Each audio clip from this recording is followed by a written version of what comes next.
A tingsha. Tingsha bells. You can make a good sound with tingsha bells by just letting one strike the other in any way. That way, that way, and you can tell that it makes a nice, delicate, mellow sound. But if you really want to get good reverberation, you bring them into alignment and you ever so gently and carefully do that.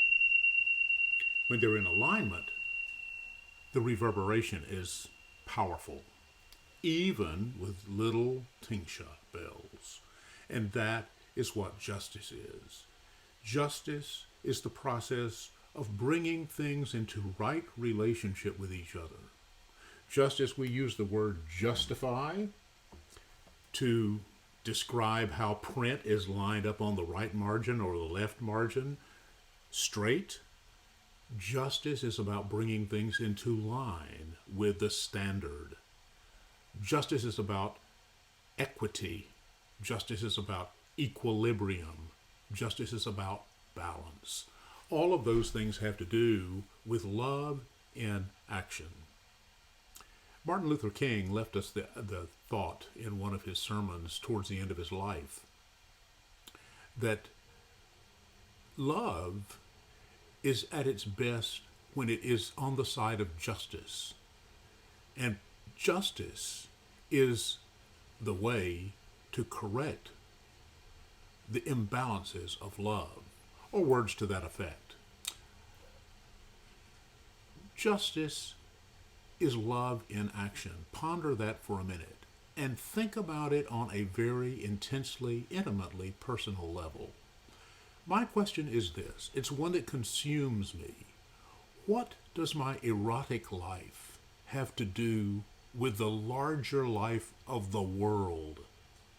And my answer to that is, I take the energy that is in my body, that is expressed in my relationships, that the love I have, the kinship that I have with my tribe, and I enlarge that consciously so that it spills over narrow boundaries and begins to sweeten the life of the world.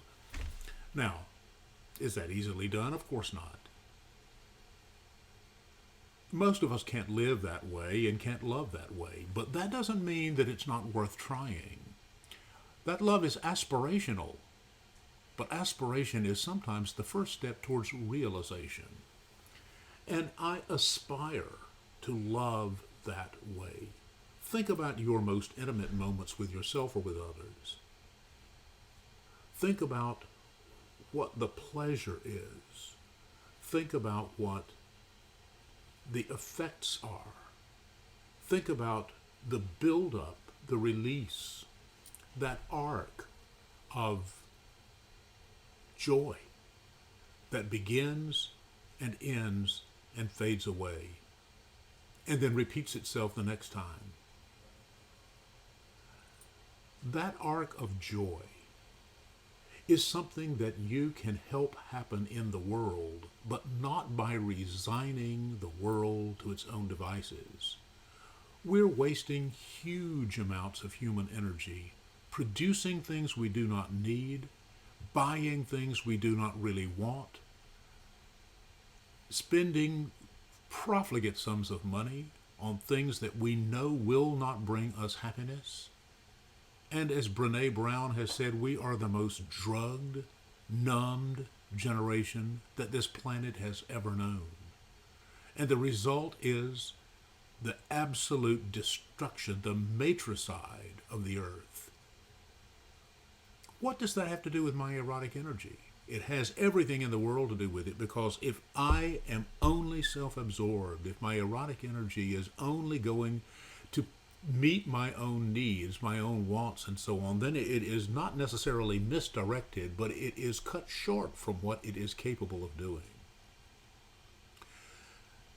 The very reason that species reproduce is because we know that we cannot be fulfilled if we hold it all in, or as someone said much more simply than that in a little motto that got needle pointed and cross-stitched all over the place some years ago. Love is not love until it's given away. You cannot hold on to it and have it be of any meaning much. I hope that that will spur you to think about the connection between your own erotic life and the life you live in the world. I hope that it will transform the way you think about your own pleasure and what it means to spend yourself and your energy, your prayer, if you're a praying person, for the life of the world. Justice is love in action, and therefore it's Eros in action.